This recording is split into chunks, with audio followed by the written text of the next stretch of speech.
Programa Atividade, chegando para mais uma edição nesta quinta-feira, dia 22 de janeiro de 2026. Então está aí o 26 aí, a estrada. E o janeiro já começando a abanar, dando um tchau, porque vai chegar aí o fevereiro, mês 2. Então, vamos nos examinar detidamente essa velocidade implacável do tempo, né, minha gente? Porque realmente é incrível. Nós estamos aí há pouco tempo, muito pouco tempo, olhando para trás. Em 2025 já estamos nos encaminhando para o mês 2 de fevereiro, desse ano de eleições no nosso continente verde e amarelo chamado Brasil. Aí uma eleição só não temos aí para as prefeituras, evidentemente, as municipais, e depois todos os postos eletivos teremos então lá por 5 de outubro, e passa rápido, né? Porque agora os progressistas, inclusive, já fizeram aí uma convenção aí, tá um rebu por lá. É incrível, né? A política é dinâmica demais aqui no nosso país e os comportamentos dos partidos estão aí já trabalhando para fazer as suas composições, suas alianças, etc. e tal. Muito bem, mas estamos vivendo uma semana de Grenal, primeiro do ano, né? Primeiro Grenal do ano, do Campeonato Gaúcho, pelo Campeonato Gaúcho, no domingo, às 20 horas, no estádio Beira-Rio. As duas equipes vêm, né, com vitórias e tal, antecedendo ao Clássico e liderando as suas chaves, aí, as suas posições no Campeonato Gaúcho, que são duas fases. Então, duas fases. Estamos aqui com Afonso Praça Batista, nosso comentarista, advogado criminalista, Luiz Fernando Zac, nosso presidente da Procerx, grande prócer também do Esporte Clube Internacional, a marca da família Zac passou por lá e eu acho que ainda vai passar aí com o Luiz Fernando, o Pedro Paulo acho que já... Ex-atleta. Bom, a expectativa é boa para o Clássico, acho que vamos ter aí um Clássico bem interessante, 20 horas domingo, dá tempo pro pessoal que voltar da praia, etc e tal, ou assistir pela televisão. Luiz Fernando Zac, conhecendo lá o ambiente colorado, né, historicamente falando, não digo agora lá dentro, porque não está lá dentro, mas enfim, a equipe está aí com um novo treinador e vem apresentando resultados interessantes. Tem uma derrota, né, já, e está bem preparado aí com essa vitória antecedendo o Clássico Grenal. O pior é que para assistir tem que ser Premier. Só tem que ser canal pago e eles já fazem isso, né? Já fazem isso para as pessoas... Para faturar, né? É a Rede Globo. É o maior produto nosso. É. Quer dizer, vai fazer domingo, no verão, né? Já não é o ideal. Não é o ideal. Se isso aí tivesse lá, a federação, quando faz o carnê, tivesse colocado isso lá na quinta-feira ontem, e essa rodada que o Grêmio foi a Bagé, que o Tassal jogou contra o Inter de Santa Maria, se fosse no final de semana, porque nós temos o brasileiro no meio da semana. Se tivesse feito o Grenal na quinta ou na quarta-feira, durante a semana, certamente o público seria maior, que vai ser domingo às 20 horas. Péssimo horário. É péssimo horário, não é todo mundo que vem da praia, enfim. Mas é um Grenal que vale pela rivalidade, que em tese não vai valer absolutamente nada. Até vai valer talvez para mostrar onde é que será o último jogo possível se os dois chegarem na final, etc. A vantagem de jogar a última partida decisiva, porque é um somatório de pontos, né? Hoje estão os dois rigorosamente iguais, com 9 pontos na tabela. Então, o que venceu o Grenal tem uma vantagem aí, se não perder essa vantagem no decorrer do campeonato, traria um possível jogo final para o seu estádio. Sempre é uma vantagem, não é definitiva, mas sempre é uma vantagem. O Grêmio hoje chega no papel melhor, né? Chega no papel melhor. Início de temporada, tem muita coisa. Eu fui ao jogo ontem do Inter, tem algumas boas coisas que eu vi, mas falta assim, tu nota que falta o ritmo, né? O jogador de qualidade num passe de 10 metros, ele está errando. Há um cansaço físico natural no segundo tempo, então a qualidade do segundo tempo cai. Mas o Internacional, e falo especificamente do Internacional, me agradou porque o estilo que o treinador está implantando é um estilo de muita intensidade. É um time que talvez não tenha ainda não tenha a qualidade que teve em tempos passados, recentes, mas ele tem muito mais intensidade. Ele marca muito, é um time que disputa metro a metro o campo todo, é um time aguerrido. Aí, chegando jogadores, onde estreou o zagueiro central, que até fez um gol, jogou 15, 20 minutos, estreou o Paulinho, jogador que veio do Vasco, que me chamou a atenção, gostei, um jogador intenso, um jogador que corre o campo todo, faz área a área, que é importante isso no futebol, mas ainda continuou com alguns defeitos antigos, históricos, né? O lateral esquerdo, o Bernardinho, um jogador que vai muito bem ao ataque, mas na questão defensiva ainda tem uma dificuldade maior. O Internacional sofre na bola aérea, né? Talvez com esse zagueiro Félix Torres, se for titular, não sei se vai ser jogando o Grenal, talvez não. Ele é um jogador alto, talvez supere aí uma deficiência que o Internacional tem historicamente apresentado. E a questão do centroavante, né?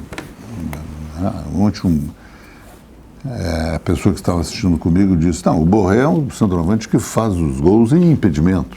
Faz dois, não. Fez dois que não valeu. Não faz nunca, mas quando faz... Agora, quando é para fazer, ele não faz. Mas, enfim, tem boa expectativa no Inter, né? Depois cheguei em casa, assisti o jogo do Grêmio, é uma maluquice, né, esse Campeonato Gaúcho, com todo respeito ao Bagé, a cidade de Bagé, ao Guarani.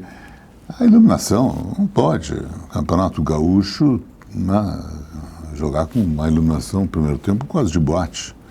Quer dizer, com dificuldade, retardar. Nossa, Bagé é uma cidade grande, não é uma cidade pequena que tem a dificuldade com a questão de energia elétrica. Mas, enfim, aí tu olha os jogos no interior de São Paulo, tu vê a qualidade do campo, tu vê a qualidade da iluminação, por isso que surgem no interior de São Paulo, surge o Mirassol, surge o Novo Horizontino, surge periodicamente, o Bragantino já foi time do interior, time pequeno, e que crescem, porque eles têm estrutura de times razoavelmente grandes, né? E aqui ainda, infelizmente, não tem. Tem time que não tem sede. Esse o time de Mussum, esse de Capão da Canoa, que antes era de Porto Alegre, agora é de Capão, não tem sede, e joga um campeonato de primeira divisão. Nós estamos cada vez mais depreciando um produto que sempre nos fez com que acalentasse essa rivalidade Grenal, né? Sempre o Campeonato Gaúcho não vale nada, sempre vale para cada vez mais esquentar a rivalidade, mas nós estamos depreciando esse produto, né? Isso é ruim, né? Porque me parece que é a única competição hoje, estou falando em janeiro, que os times gaúchos podem ganhar, que talvez aí, mais adiante, qualificando mais os seus grupos, possam melhorar. Mas hoje, tanto o Grêmio como o Inter, é time para ganhar Campeonato Gaúcho. Inclusive o Flamengo agora entrou numa lista entre os clubes mais poderosos financeiramente do planeta. Entre os 10, né? Entre os 10. Quer dizer, cada vez fica mais difícil para a dupla Grenal, né? Em vários campos. O econômico, os investimentos, politicamente, o futebol gaúcho, eu acho que está muito desgastado com a CBF. Perdeu a força. Nós temos que ver lá que se o nosso amigo Chico Noveleto não consegue resgatar um pouco, né? Porque o Chico acho que nem está mais na CBF, né? Com essa nova estrutura, eu acho que ele ficou fora. Ficou fora. Então, mas teria um espaço, vamos dizer assim, pessoal, né? Mas enfim, está difícil. Nós não temos mais a força que tínhamos com o Hofmeister, por exemplo. Sim. Rubens Freire, Hofmeister. O próprio Peronde. Pessoas que tinham um trânsito, e isso faz... E a questão financeira sem dúvida alguma, tu vê, tanto a dupla até hoje não conseguiu resolver a questão da camiseta, do patrocínio master. Coisa louca, né? Inclusive o Internacional tomou um tufo, né? Não pagaram o Internacional? Não, todos. O Internacional e o Grêmio. Os dois. Mas tu não conseguiu ainda. Estão negociando com uma outra bet que eu nunca ouvi falar, mas enfim. Esse negócio toda semana surge uma. E quando tinha o Banrisul na frente, hoje tem nas costas, que é um banco nosso, que pagou o Grêmio Inter no pior momento, botava dinheiro, no pior momento. Aí chega no ano, crescer o olho, vão aumentar consideravelmente. Quer dizer, parceria. Essas bestas aí, ó, isso aí Aí tu esquece os 15 anos que o eles banco estão tomando o dinheiro dos brasileiros e estão vão pinotear. Para pegar 5 milhões a mais de um patrocinador que te deixou mal, que não pagou, que saiu fora, que se tivesse acertado com o Banrisul direitinho ali atrás, estavam os dois patrocinados pelo banco. São parceiros de longa época. Olha, o Internacional, nesse momento ruim aí, que dá quase rebaixamento, na semana do rebaixamento, o Banrisul concedeu um empréstimo para o Inter, que o Inter pudesse, na semana do jogo do rebaixamento contra o Bragantino, para que o Internacional pudesse pagar um mês da folha. O Banrisul bateu lá e vamos resolver. Este é o banco, né? Ajuda. Claro que o Internacional vai pagar o empréstimo, mas isso aí tem que ser considerado. Aí não vou botar o Banrisul na camiseta, que o Banrisul queria. Não é o Banrisul que desistiu. O Banrisul fez uma proposta para a dupla, exatamente igual. E agora a discussão das duas bets, é boa essa conversa. Aí o Grêmio, eu tenho que ganhar mais porque eu tenho mais torcida. Começa a dificultar. Tanto o Grêmio e o Inter sempre tiveram uma relação de muita isonomia na questão dessas disputas de valores. Até para não dificultar o negócio. Claro, facilita muito mais. E muito mais que vai ganhar o Grêmio. Não sei se tem mais torcida, isso é muito aleatório. Tu até pode o Polidoro diz que tem. Hein? O Polidoro, seu conselheiro lá, diz que tem. Conselheiro de onde? Da revista Amanhã. Mas conselheiro, proprietário não é conselheiro do Inter. Meu pai foi. 1840. O que eu quero dizer... Mas é coloradíssimo. O Jorge é nosso amigo. O que eu quero dizer é que tu pode ter menor ou maior, mas eu quero saber potencialmente. Eu acho que teria um argumento interessante. O Grêmio vai disputar uma taça, segunda divisão do campeonato continental, que é a Sul-Americana, e o Internacional não. Aí ganhar um pouco mais, porque vai ter uma mas no ano passado o Internacional estava na Libertadores e tu entende? Mas poderia ser. Mas poderia ser isso. Esse é o argumento. Poderia ser um argumento pela questão da exposição. Mas daí pouco o cara diz assim, não, mas só um pouquinho, tudo bem. Aí ele sai fora na primeira fase da competição que vai disputar e o outro vai chegar na fase final de uma outra competição, Copa do Brasil, por exemplo, que é televisionado para o Brasil todo, etc. Então é muito... Para que não houvesse isso, sempre se acertou o mesmo tamanho, o mesmo número. Eu tenho 10 torcedores, eu tenho 8. Mas os 8, potencialmente, no aspecto comercial, são muito mais ativos que os 10. Ninguém consegue mensurar isso. Então, para que nunca houvesse uma dificuldade, sempre se tratou assim, o Banrisul sentava em torno da mesa com os dois. É isso, é igual para vocês, com transparência. Claro. E sempre se acertou. Agora está esse modismo, eu sou maior, eu tenho que ganhar. Tudo bem. Afonso Praça Batista, um gremista agora falando. Eu na verdade, estou diante de dois ex-dirigentes, então vou aqui me aventurar num ponto que futebol ou qualquer tipo de esporte, ele é ânimo, né? É ânimo, é a vontade. E eu sou sincero, quando eu vejo um William, mesmo seleção brasileira em campo, jogando contra o Bagé, né? Com um problema de iluminação, eu pergunto qual é o ânimo desse cara. O cara jogou Champions League. Né? Então, assim vai pro Arthur, assim vai agora pro Everton. Eu gostei do goleiro, realmente agora senti que nós temos um goleiro que vai na disputa, antecipa a bola e tal, seguro, né? O próprio Carlos Vinícius, que é uma surpresa para o brasileiro, porque ele não jogou aqui, né? E o sujeito realmente talvez seja alguém para fazer alguma sombra à história do Jardel. Mas eu não concordo contigo sobre a história do Grenal. Eu acho que o Grenal... Primeiro que eu acho que é um Grenal de empate. Primeiro, por quê? Porque eu acredito que os técnicos são de fora da aldeia, não sabem realmente o peso do clássico de Grenal para a torcida, não conhecem o gauchão. Perdemos o gauchão do ano passado, por exemplo, porque eu acredito que o Quinteiros não sabia como é que funcionava e estava com uma torre de Babel dentro do Grêmio, né? E a mesma coisa, estamos com vários jogadores que não conhecem essa força e talvez estejam tendo uma temperatura desses jogos, né? Falo sobre a questão do ânimo, a história da total desprezo pelo futebol do William no jogo contra o São José, né? Isso aí ficou claro e ululante, ele estava sem vontade de jogar, né? Ontem também isso. Também, mas claro, mas sabe... jogar em Bagé com aquela iluminação. Imagina, o cara jogava em Londres, são 100 mil pessoas no sabe? E daí tu larga um cara desse, tu queima um cara desse com a torcida, tu tira o ânimo do sujeito, cansa ele, só que o gauchão virou nada mais, nada menos do que a pré-temporada. Não vai mais para Gramado, Canela. É a pré-temporada, é o teste, não dá para ter muita ansiedade. Só que quem perde Grenal muda o ânimo. Quem perde o gauchão, o gauchão não tem importância nenhuma, perde o gauchão. A torcida do Grêmio está com a cabeça inchada porque não levou o Octa. Então, perde o Grenal no domingo, nesse péssimo horário. Vai ser um problema. Mas eu acho que ainda o Grenal vai ser um Grenal de empate, né? Então, a grande questão que eu tenho visto e vou estabelecer é que estou muito feliz com o técnico, acho que o Luiz Castro demonstra uma capacidade, principalmente de envolvimento do grupo e dos jogadores, e os jogadores me parece que têm muito reconhecimento de liderança, e talvez, quem sabe, o Grêmio possa efetivamente ganhar o primeiro Grenal do ano, né? Porque realmente está com um elenco que está recebendo menos críticas que o elenco do Internacional. Né? Menos críticas que o elenco do Internacional.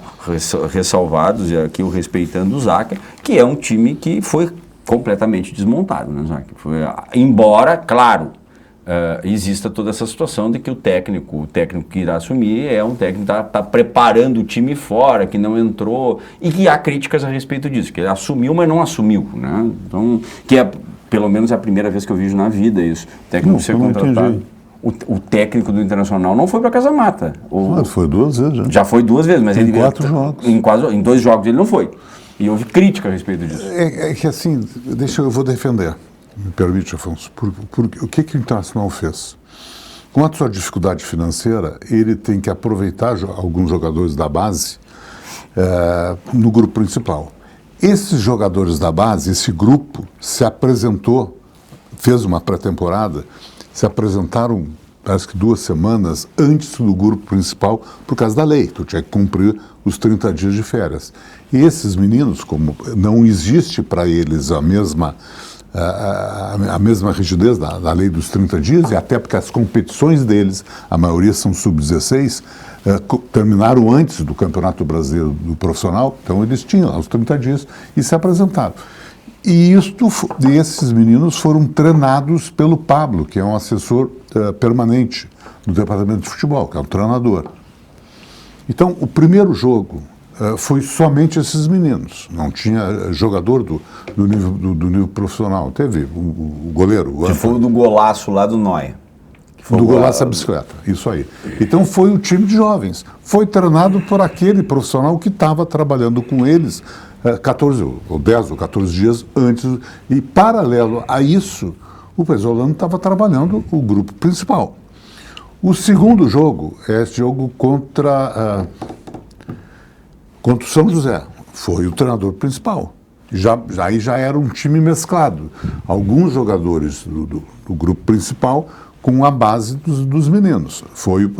No terceiro jogo, quando o Internacional perde para o Ipiranga, foi o seu auxiliar, não mais o Pablo, o seu auxiliar, mas com um time completamente reserva, e ele estava, no mesmo dia, trabalhando em Porto Alegre com o grupo principal para que pudesse começar a dar ritmo, porque na programação do Departamento de Futebol, jogaria no jogo de ontem o grupo principal já preparando para o Grenal, evidentemente.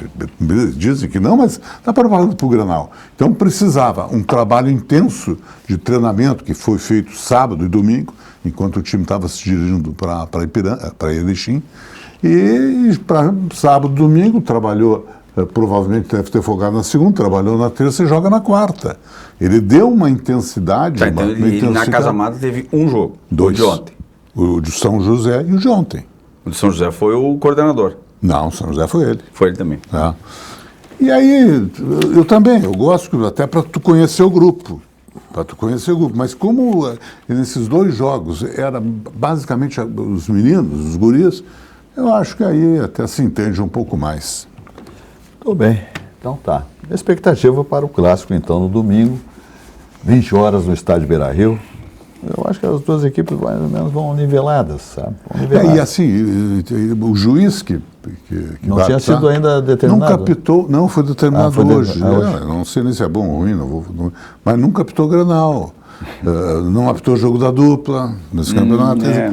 Isso é ruim. Vai dar exclamação. Isso não dá segurança. Não dá segurança. Entende? O próprio atleta se serve bastante. Claro, porque se pegar o plantel do Grêmio e do Inter, o que tem de jogador experiente aí, tu olha os dois times, é jogador com corrida, jogador que jogaram na Europa, jogaram nas grandes ligas. Se até tomara que ele seja um bom árbitro que tenha pulso, mas o jogador, tem que ter pulso. O jogador mede ligeirinho o juiz, em 10 minutos vê como é que é o negócio. Tudo bem, vamos adiante. Vamos de Banrisul, tá bom? Está na hora de atualizar tua rotina, minha gente. Olha aqui, o aplicativo Banrisul chegou com tudo, moderno, fácil de usar e com a tua vida financeira num só lugar. Agora ficou simples cuidar do teu dinheiro sem complicação e na palma da tua mão. Abre a conta direto pelo celular, acompanha saldo, faz transferências, paga contas e muito mais. Tudo com praticidade, segurança e agilidade. O Banrisul pensou em cada detalhe para facilitar a tua vida, seja no dia a dia ou nos momentos mais importantes. E o melhor, está intuitivo, rápido e com visual novo. Baixe agora, confere como ficou, porque moderno mesmo é facilitar a vida. E o Banrisul está contigo nessa evolução. Olha aí a mensagem do Banrisul. Rico baixou, brilhou, Rico baixou, bombou, Rico baixou, facilitou. O app atualizou, o Banri arrasou, clicou, baixou, facilitou. O app Banrisul tá mais moderno e mais fácil de usar. E tu pode acompanhar a tua vida financeira num só lugar. Baixa o app Banrisul e abre tua conta. Clicou, baixou, facilitou. Banrisul. Vamos adiante aí com Algair Engenharia. E falando aí do novo empreendimento, então, da Algair Incorporações, o Vila Portal, um condomínio absolutamente exclusivo ali na Vila Conceição, na Tristeza, né? No melhor ambiente da Zona Sul, né? Vila Conceição.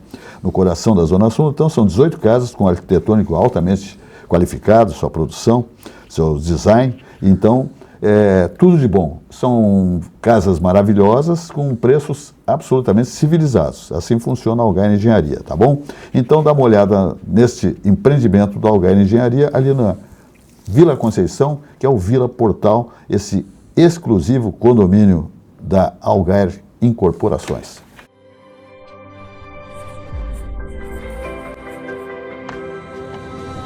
Vila Portal. Um condomínio exclusivo no menor e mais charmoso bairro da cidade, a Vila Conceição. 18 casas em torno de um patrimônio histórico. Um casarão colonial que está sendo restaurado para ser o coração social da Vila Portal. Muito bem, vamos adiante então, agora falando exatamente do Grupo Zafre, né? Que se encaminha aí para o seu centenário, claro. Fez 90 anos ano passado, entrou no 91 anos agora, né? Em 2 toques, muito rápido. Faz 100 anos aí o Grupo Zafre, que é modelo no segmento supermercadista. Então, lá é tudo de bom, tá bom? Porque economizar é absolutamente comprar bem, isso se faz exatamente no Grupo Zafre, Zafari por Bom, Hiper Zafari, Supermercados Zafari. Olha aí. Todo mundo tem um jeito de fazer churrasco. Tem quem salga antes e quem salga depois. Faz no espeto ou na grelha, com aperitivos ou direto ao ponto. E tem o Nestor. Aí, vizinho! Dia bonito pro churrasco, né? Chega aí, Nestor. Aí sim! Esse cheiro tá bom, hein? Seja qual for o seu jeito, tem sempre um Zafari pra você. Salzinho aqui, ó. Salzinho. Pronto, vai sim. Zafari. Economizar é comprar bem. Dessa vez tá bem do meu jeito. Muito bem. Vamos ainda dizendo que Olina é essência de vida, tá? Temos muitos eventos ainda, né? Agora durante o veraneio, tem o Paleta Atlântica, Então vamos levar a Olina, né, minha gente? Porque é comilança, uma barbaridade. Carnes saborosas, deliciosas, né? Um traguinho, né? Tudo de bom. Então, Olina Essência de Vida é um auxiliar digestivo indicado em casos de má digestão causada basicamente por excessos alimentares, tá bom? Então, Laboratório VESP, Centenário e a Olina Essência de Vida, a família Olina. Então, especialmente no sábado agora, não abra mão de ter aí consigo Olina Essência de Vida, especialmente quem vai lá para a Atlântida, né, participar do Paleta Atlântida, tá bom? Então tá, mas sempre na bagagem tem que ter Olina, só coisa boa, Olina Essência de Vida. Muito bem. Afonso Praça Batista, o senhor como advogado e um segmento muito bacana que eu acho que é advoga em todos os segmentos, mas especialista na advocacia criminalista. Como é que enxerga um advogado aqui no Rio Grande do Sul, com toda a sua qualidade, seu desempenho, como é que enxerga o Supremo Tribunal Federal com tudo que está acontecendo, com o Banco Master, com o envolvimento de ministros, segurando aqui, segurando ali, as mulheres dos ministros com escritórios milionários, ganhando fortunas mensalmente. Quer dizer, como é que o povo, a população brasileira assiste isso aí, todo esse noticiário, e não acontece nada com essa turma? Me parece uma conduta irrepreensível dos ministros, né? Não tem como criticar, não existe a mínima possibilidade de crítica, porque é fundamental que o gestor, e aqui o Zac pode me corrigir, ele tem que ter autocrítica, né? Então nós saímos de uma semana com uma crítica extremamente pesada em cima de um contrato jamais visto, no contrato de um escritório de advocacia com um processo só de 120 e tantos milhões, né? E agora passamos na semana vindoura para um resort da família do Toffoli. Toffoli esse que cooptou o processo, ninguém sabe. Infelizmente o Supremo Tribunal Federal dá um péssimo exemplo como a parte de cima da pirâmide do Poder Judiciário brasileiro. Que é aquela velha história, nós podemos. Qualquer juiz de base de pirâmide que cometesse qualquer situação semelhante seria afastado. Seria afastado por ordem do CNJ, não tenha dúvida disso. Não tenha dúvida que qualquer tipo de recurso, um desembargador tiraria a competência e entraria assim, com uma exceção de suspeição do ministro. Então, eu acredito que o STF dá para nós uma mensagem, Silvas, necessária de rediscussão deste poder absoluto, de rediscussão não só dos ministros, mas das carreiras que têm esta espécie de intocabilidade. Não existe essa palavra, mas esses intocáveis da República. Por quê? Porque se eu cometer um erro, se eu perder um prazo, se eu perder uma chance, que é um princípio francês, deixar de pedir algo, o meu cliente pode pedir indenização. Se ele perder um processo por um erro meu, um dever que eu devia prestar, eu posso responder por isso. É claro que se eu perder um processo porque o juiz entendeu que a minha tese não é adequada, não vou sofrer nada, porque eu cumpri o meu dever. Por que o juiz, ao aplicar uma sanção e essa sanção ser extravagante, usurpar a lei e trazer prejuízo, eu não digo só prejuízo material, mas existencial, como a prisão da qual se passa mais tempo do que o necessário, um delegado, né? Semana passada, por exemplo, a Brigada Militar, e aqui eu estou ampliando o leque, o poder aqui, eu acho que o STF, Silvio, ele é o sintoma. Acho que é o sintoma. A doença e a causa, ela é generalizada. Semana passada nós tivemos um agricultor, eu quero abordar isso, em Pelotas, que foi recebido uma blitz dentro de sua casa, foi morto, né? 18 tiros. E só apareceu porque ele era um agricultor. Porque esse tipo de atividade narrada pela esposa, eu já tive narrado ao vivo no telefone de uma filha dizendo que a mãe sexagenária estava sendo violentada pela Brigada Militar porque o filho fazia maus feitos. E queria saber onde é que ele guardava a droga, onde ele guardava o dinheiro. Mais de uma vez isso eu vi. E acontece alguma coisa? Não. Muitas vezes o esculacho ocorre depois do corpo de delito. Faz o corpo de delito depois da acossa. Para chegar no delegado, o delegado vê que o suspeito foi ser viciado, vê equimose, vê roxo ali e não fala nada. Não fala nada. Dá uma risadinha. Já tive documento em cima da mão, doutor, assina aqui que ele autorizou a entrada na casa para não dar problema. E eu libero ele. Porque passaram do ponto e quebraram a casa inteira. Mas estes têm CTPS assinada no crime. Esses não aparecem na mídia. Apareceu porque era um agricultor, era uma pessoa de bem. Daí houve o erro. Não, o erro sempre há quando o Estado extrapola. E efetivamente isso é um péssimo exemplo. O STF dá um péssimo exemplo e acho que deve ser rediscutido. Rediscutido, sobretudo, a responsabilização. Porque no momento em que há uma sujeição do Congresso Nacional, com medo de ter reprimendas também, porque se entrar com processos contra o ministro, os processos vão andar, gente, aí realmente não vai. Esses freios, eu acho que o sistema brasileiro ele é fantástico, o que atrapalha é o brasileiro.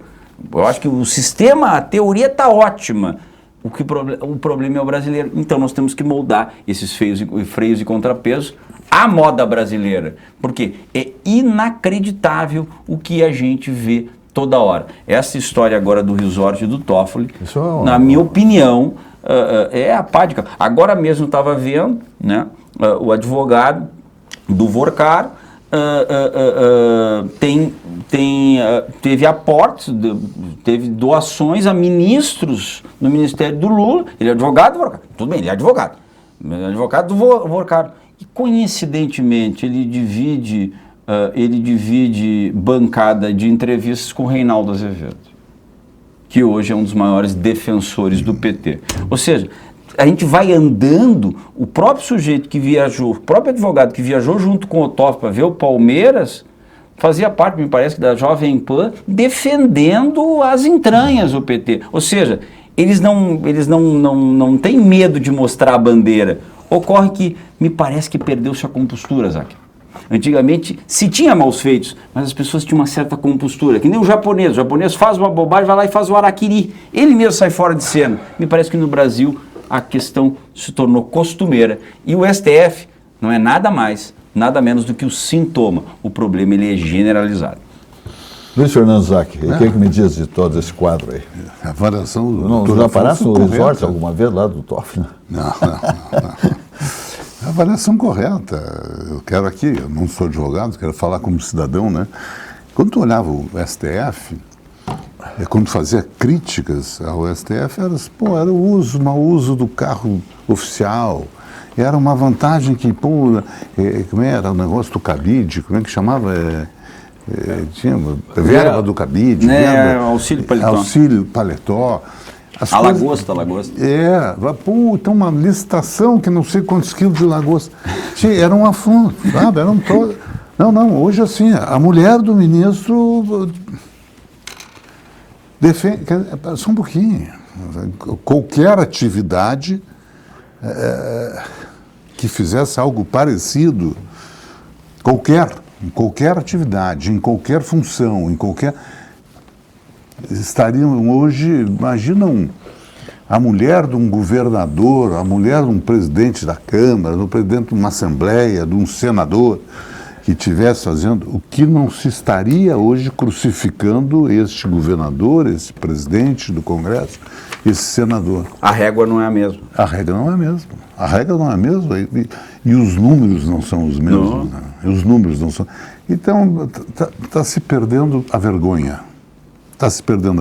Ocorre o seguinte, um policial, se tiver que fazer um bico, pegar como leão de chácara, ele não pode. Se ele abrir uma quitanda, ele tem que pegar um terceiro laranja.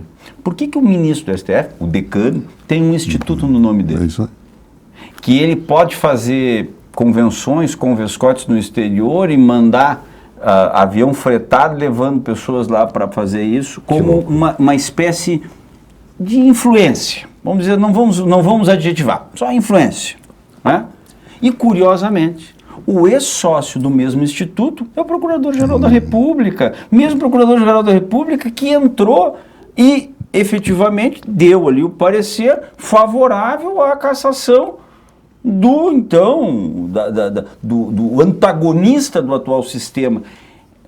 Pode ser tudo certo, mas não parece. Tem rabo de pato, perna de pato, asa de pato. É difícil não acreditar que não seja pato. E esse é o grande problema, sabe por quê? Porque eu sempre aprendi na história uma coisa, Isaac. A gente persegue uma pessoa. Quando a gente conclui a perseguição, os perseguidos passam a ser os perseguidores. Agora, esses que perseguiram durante longos anos o bolsonarismo vão acabar sendo perseguidos. Não sei se o sistema vai se blindar, mas me parece que tem gente muito grande querendo que o circo pegue fogo. A contar Renan Calheiros, que abriu, me parece que extraoficialmente, uma CPI dentro de uma comissão do Senado para investigar paralelamente o Banco Master, exigindo vista de todos os feitos, inclusive da Polícia Federal. Não, quer ver? E outra, com a denúncia de que isso não é para demonstração do povo, não. É para uso político. Para dizer assim, ó, bom, aqui eu vou, se tu vai te candidatar, então eu vou investigar. Se tu não te candidatar, eu não vou. A começar pela própria Lagoa. Não, começou, vamos lá, o Ratinho Júnior botou a cabeça para fora, já buscaram o irmão, já. É complicado. Mas falando na questão da interferência de ministros do STF, nós temos uma Associação Nacional das PRODES, que são as empresas públicas de TI, e um dos presidentes de uma PRODE do Nordeste, como eu tenho essa história de futebol, ele veio conversar comigo e disse, pô, eu tenho um movimento no meu estado para que eu seja presidente da federação. E eu disse, pô, velho, isso é bom, o salário lá é fora da realidade. Disse, mas dependo do Gilmar Mendes. Aí eu disse, é verdade. Diz que o Gilmar Mendes hoje controla o esquema na CBF da indicação de alguns presidentes de federações. E esses presidentes de federações que são os que vão definir o presidente da CBF. Lógico. E o presidente da CBF é o que vai definir os campeonatos nacionais, os patrocinadores, a CBF, a seleção brasileira, etc. Então a coisa está virada, não tem nem... Não tem controle, não tem há absolutamente controle nada contra o presidente da CBF, mas ele não tem experiência alguma de futebol. Não sabe nada. Não tem experiência alguma. É filho do seu fulano. O pai dele foi presidente da Federação do Acre, do Amapá. Simplesmente pegaram o rapaz e botaram Acre. lá. Acho que é Acre. Então é isso aí, mas Com seus passa padrinhos. pela mão do Gilmar Mendes. Tá difícil. E não era assim, né? Por isso eu digo, perdeu-se a compostura. Perdeu-se a cerimônia total. Perdeu-se a vergonha, Afonso. A vergonha. Hoje vai, acontece, não dá bola para ninguém. Exatamente. Sucos Petri, a bebida de todas as estações. Olha aqui, minha gente. Sua sede pede saúde, pede melhor. Sucos Petri. Tem laranja, tem uva, tem água de coco, 100% natural, hidratando seu organismo, né? Nada tem adição de açúcares, não tem conservantes. É saúde pura, vitaminas, só maravilhas. Sucos Petri, a bebida do ano inteiro. É o mais vendido, portanto, o mais consumido. Sua sede pede saúde, pede melhor. Sucos Petri. 33 anos nessa bancada, Sucos Petri.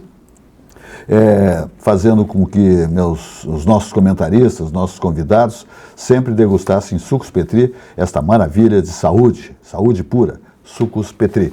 Adiante vamos dizendo que o Sicredi está aí bombando, né? O Sicredi você tem um acompanhamento incrível, né? Aliás, lá você é um sócio, né? O Sicredi você é um sócio. O início do ano é o momento de colocar os planos em movimento e o seu dinheiro também pode trabalhar por você. Evidentemente que sim, né? Suas economias. Na Sicredi Origens você encontra investimentos, seguros, orientação e também opções para diferentes objetivos, como renda fixa, fundo de investimentos e previdência. Comece o ano fazendo seu dinheiro render mais. Invista com o Sicredi e tenha sempre com quem contar. Olha aí a mensagem do Sicredi. Fazer o melhor hambúrguer do bairro. Esse é o negócio do Rafael. Planejar as melhores viagens. Esse é o negócio do Caio. Cuidar de cada entrega para cada um dos seus clientes. Esse é o negócio da Bruna. E o negócio do Sicredi é facilitar a gestão do fluxo de caixa do Rafael, do Caio e da Bruna. Cuidar do seu negócio, esse é o negócio do Sicredi. Sicredi é ter com quem contar. Muito bem. Os encantos e a gastronomia das terras portuguesas. Aí eu estou falando da TAP, Transportes Aéreos Portugueses, de Porto Alegre a Lisboa, 11 horas de voo, um espetáculo, né? Espetáculo, direto do Salgado Filho, aeroporto Salgado Filho, em Porto Alegre, você chega na Europa, Portugal, Lisboa, em 11 horas e 15 minutos. Tarifas civilizadas e aquele atendimento luso a bordo de qualidade que só a TAP Linhas Aéreas possui. E tem mais, minha gente, são aeronaves de altíssima geração, uma gastronomia invejável, e você faz esse voo daqui do aeroporto Salgado Filho, direto à Europa. Chega em Portugal, Lisboa, senão vai ficar lá, tem outro destino, na própria Europa, ou qualquer um do planeta Terra, das próprias aeronaves da TAP Transportes Aéreos Portugueses. Então, esta maravilha, né, nós temos várias companhias já fazendo, né, as decolagens, né, suas rotas saindo do Salgado Filho. Então, tá bom demais. Mas essa para a Europa pela TAP está extraordinária também. Né? Nós temos aqui para o Uruguai, para a Argentina, etc. Outros países da América, aqui da nossa... Enfim, mas esse da TAP ainda é o, vamos dizer assim, o campeão, porque é uma vantagem extraordinária. Paulo Jeremia bombando, né? Rindo, sorriso largo, porque o galeto de Paulo de Torres está bombando, minha gente. O pessoal está envaidecido lá com essa maravilha que o Paulo Jeremia estabeleceu lá em Torres. Então, veranistas, turistas e a população fixa de Torres está encantada com o Di Paolo, que estabeleceu-se agora nessa virada de ano lá em Torres. O melhor da culinária típica da Serra Gaúcha você encontra onde? No Di Paolo. É uma comida saborosa com a absoluta essência artesanal. Tudo isso é preparado com amor, temperos frescos e seguindo as receitas da nona. São pratos saborosos que são uma volta às origens, com um toque caseiro para recriar experiências ao redor da mesa farta. Então, Di Paolo Torres, Di Paolo São Paulo, Paraná, Santa Catarina, todo o interior do Rio Grande do Sul, só coisa boa, chegando em Brasília, chegando na Foz do Iguaçu, extraordinário. Grupo Di Paolo de Galetos, o melhor galeto do planeta. Luiz Fernando Zac. O que me diz Luiz Fernando Zac com essa bagagem política que o amigo tem? Essa situação dos progressistas agora, que teve esse cotejo, vamos dizer assim, com o Polo e o próprio presidente do partido, Covatinho, né? E passaram de viagem, né? Tinha apoio do Jair Soares, ex-governador, não queria que fizesse convenção e tal, não querem fazer composição com A com B, com Zucco, não, com A com B, não, eu quero botar de vice-governador. Em resumo, passou de 100 a 10. É que os outros não foram, né? Sabendo que seriam derrotados, não participaram do processo, não legitimaram o processo. Esse era o objetivo quando viram que estava havendo um atropelo na questão isso juridicamente não pode nenhum desdobramento? Não, porque não é uma convenção oficial ainda. Né? Mas encaminhou o que vai acontecer no oficial. Encaminhou uma decisão do Partido Progressista que entende, primeiro, tem que sair do governo. Foi decidido. Os números são interessantes, né? Quando as pessoas falam que o poder ele atrai, né?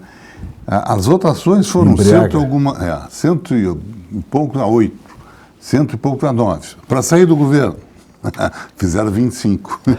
Os 8 que é mais difícil, foi 25. Então teve gente que votava contra a possibilidade de apoiar o governo, mas não sair do governo. Quer dizer, vou deixar de ficar com o meu cargo. Secretariado, etc. Enfim, eu acho que ruim é para o Partido Progressista. O PP, que tem uma história, que tem uma tradição, que é um partido super organizado no Estado todo, que tem quadros, o PP é daqueles partidos, assim, tem quadros muito bons no parlamento, mas tem quadros técnicos muito bons, né? Participo de governos há bastante tempo, pessoas experientes, pessoas que contribuem, sem dúvida alguma, para que os governos tenham uma boa qualidade nos seus quadros. Agora, politicamente falando, eu não sei se foi o melhor caminho do PP. A distância, eu acho que não. Quando tu divide um partido importante, o MDB na época passou por isso, o PMDB na época, passou por isso quando lá, há 4 anos atrás, na definição, boa parte importante do partido entendia que o MDB tinha que ter candidatura própria e a maioria, a democracia vence a maioria, entendeu que deveria ser vice do Eduardo Leite e a indicação do companheiro Gabriel Souza.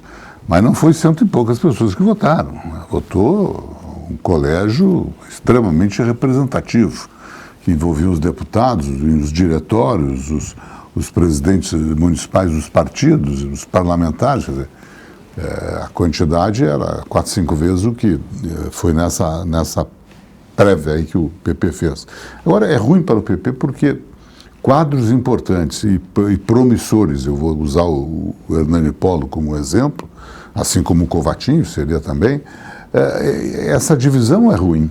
Essa divisão é ruim para um partido que, sem dúvida alguma, será protagonista em qualquer definição que fizer. Ou candidatura própria, ou apoio ao Gabriel, ou apoio ao Zucco. Em qualquer dessas alternativas, ele é protagonista. Pela sua organização ao longo do Estado, pela sua história, pela sua tradição e pelos seus quadros. Então, tu fazer uma decisão em janeiro, quando tu vê que o partido estava dividido, que tinha pessoas ilustres com posicionamentos que não concordavam que fosse realizada agora essa discussão, eu cito o ex-governador Jair Soares, eu cito o senador Reis, deputados federais, o Pedrinho Westphalen, o Ran, deputados estaduais, o Frederico, o Hernani, o Marquinho, quer dizer, bom, para aí, quadros importantes desse contexto no Estado. Eles não estavam dizendo, olha, nós queremos isso, não.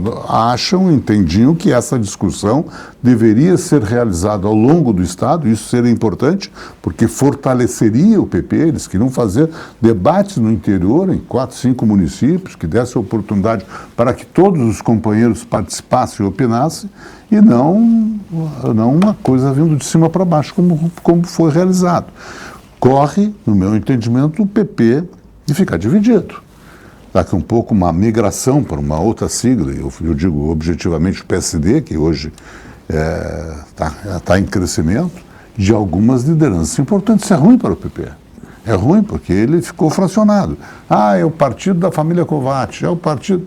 Isso é ruim. É ruim para quem tem uma história e teve uma importância sempre nesse processo de redemocratização do país, principalmente no Estado. Ele participa dos governos, desde o governo Brito, com exceção dos 2 governos do PT, ele participou ativamente, decisivamente em todos os governos. O governo do Brito, o governo do Rigoto, o governo do Sartori, o governo da Ieda, os 2 governos do Eduardo Leite. Quer dizer, olha a experiência e a contribuição que fizeram para o Estado. Mas, e com os volumes de prefeituras. É o partido que mais prefeitos tem, que mais vereadores. Mas na majoritária nunca vai. Não é o partido de maior número de votos. O partido de maior número de votos hoje é o MDB, que é o segundo partido que tem, porque tem Porto Alegre, é o segundo partido que tem o maior número de prefeitos e vereadores. O PP é o primeiro. Mas, por alguma dificuldade ou por algum entendimento, nunca teve uma candidatura própria. E tem quadros históricos e quadros muito bem conceituados. Perfeito. O meu amigo Afonso Prosa Batista, que gosta muito e entende muito de política também, como é que vê esse quadro todo aí, esses desfechos, as composições que se avizinham aqui no nosso estado, especialmente? Claro que temos eleições em todo o país, mas aqui... que as pessoas podem efetivamente criticar quem é da casa, né? Eu sou filiado ao PP, inclusive faço parte da executiva do PP há muitas gestões já em Palmares, etc. Fui pré-candidato fui candidato 2 vezes a prefeito lá. E agora a prefeitura é nossa lá, meu vice eu resolvi não concorrer. E eu sou um crítico do PP há muito tempo. Primeiro que é um partido que envelheceu e não soube rejuvenescer. Dá muito pouca chance para novas lideranças. Aquelas histórias de mandato sobre mandato, é os mesmos deputados renovando, ninguém quer crescer, tem medo de errar. Eu não sei qual é a surpresa do PP. Não é a surpresa. O PP, no Brito, Celso Bernardi não conseguiu. Depois, Rigoto, De novo, Celso Bernardi foi de novo, não conseguiu. Nós tivemos uma eleição praticamente ganha com a Ana Amélia Lemos em 2014 e efetivamente a Ana Amélia não foi para o segundo turno. Por causa de um escândalo que ela tinha sido assessora do marido junto e tal, ela derreteu, Sartori e o Tarso foram para o segundo turno. Otávio Cardoso. Simplesmente, o ano passado, na eleição passada, Luiz Carlos Reis simplesmente tomou 271 mil votos. Votação do deputado federal. Por quê? Porque o PP derreteu e migrou para o lado do Onyx Lorenzoni. Há muito tempo há esta infidelidade partidária. E essa infidelidade partidária, com todo respeito ao ex-governador Jair Soares, começou com ele, quando recebeu Jair Bolsonaro, enquanto Ana Amélia Lemos, filiada ao PP, foi vice-candidata. Foi candidata a vice da chapa de Geraldo Alckmin em 2018. Ali a liderança deu a demonstração de que ele poderia escolher efetivamente quem quisesse. Teve prefeitos na eleição passada que levantaram a bandeira de Eduardo Leite, nós tendo uma eleição. O PP prepara uma eleição a majoritária no primeiro turno, já negociando qual é o barco que ele vai pular para apoiar o segundo, porque sabe que não vai engrenar. E isso não é de hoje, isso são de muitas eleições. O PP é grande na sua tradição, em cidades pequenas, do noroeste, do norte do estado, mas tem agora a prefeitura de Novo Hamburgo, por causa da capacidade do seu prefeito, que foi candidato vereador, mas não por causa do partido em si orgânico. Sempre foi um feudo, hoje é da família Kovács, mas era do Celso Bernardi, que foi reeleito várias vezes, não preparou a sucessão e simplesmente é lamentável. Por quê? Porque o PP gaúcho conseguiu passar por uma lavanderia e largar algumas mazelas do velho PDS. As pessoas nem lembram do PDS. Tanto que fez tanto que são parceiros. MDB e PP na região das Missões são inimigos, como o MDB e PT, por exemplo, aqui. Mas aqui não. Arena MDB. Não. Lá, quando eu vou visitar parente, lá, tu é PDS. Tu é do outro lado. Só me chamam de PDS. Então, assim, ó, e essa é a grande questão que não se coaduna com a ideia. Por quê? Porque o PP sempre esteve do lado do MDB, do PSDB e tal, mas nunca preparou em 4 anos realmente uma candidatura ao governo do estado, com alguma liderança. Filiou agora o Onyx Lorenzoni, que eu acho que vai a deputado. Porque não prepara. Não prepara porque bate no teto. Existe ali uma corte de cardeais que manda e o resto obedece. Então, esta é a característica do partido. Quanto ao PSD, quem sai do PP para ir para o PSD só vai sair de um despotismo para o outro, que é o partido do Kassab. O maior erro do Eduardo Leite foi sair para o PSD. Se ele tivesse ficado no PSDB, ele estava enfrenado para ser presidente da República, para ser candidato a presidente da República. Foi o PSD, quem é que manda? O Kassab, não tem lá, é isso, é de cima para baixo. Assim como o PL do Valdemar da Costa Neto, o Lula tem os seus prepostos. É assim que funciona o partido político. Não se engane, o partido político tem um líder que manda dentro, para fora diz que é democrático, para dentro é tacão da bota no pescoço. 2 minutos de fechamento, seu Luiz Fernando Zac. Eu queria falar, talvez não hoje, a questão nacional, né? A questão nacional está começando a haver um certo atrito, para mim, o melhor candidato, que seria o Tarcísio, era o candidato que podia juntar direita com centro. O seu Jair Bolsonaro, mesmo na cadeia, resolveu patifar tudo. Está atrapalhando uma candidatura extremamente viável. Viável. A do Tarcísio viável. Viável, o rapaz está criando uma inviável. Mas vai declinar. Mas tu mas desgasta... vai declinar tarde, vai atrapalhar tudo. Tu desgasta quem podia estar construindo uma aliança. E quem tem uma reeleição em São Paulo colocada. Não vou arriscar. Eu arriscaria se ali atrás, com o apoio do Bolsonaro, com costuras no centro. Só vai ganhar a eleição quem tem o centro que decide. Um lado tem 35, outro tem 35, aqueles 20 que tem ali, que para onde migrar vai... Então, certamente esse centro será muito mais simpático ao Tarcísio. Aí tu começa a esfriar, desvalorizar um produto bom E o cara diz, eu vou ganhar em São Paulo e vou tocar São Paulo, daqui 4 anos eu venho. Ele tem uma eleição aí, garantida até. Nós sabemos o resultado. Os grandes analistas, então acho que ele não tem que... Mas ele é candidato. Para mim, ele vai ser candidato. É? Eu acho que vai ser ser candidato. E é um baita candidato. Mas tem que saber fazer uma composição linda, maravilhosa.